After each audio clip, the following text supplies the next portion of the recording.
Good morning ৰাইজ। আমি আহিছিলোঁ গুৱাহাটীৰ পৰা। আজি বৰ্তমান 10 দিনমান আমি পাহাৰত ফচি আছিলোঁ।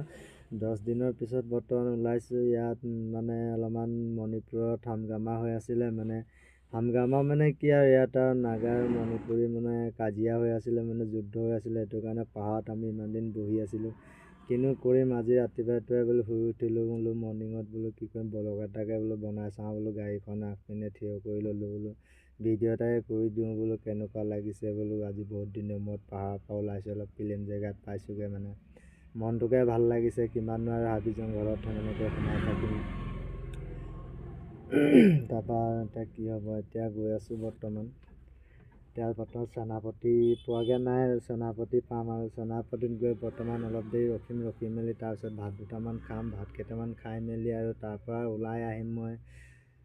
তাৰপৰা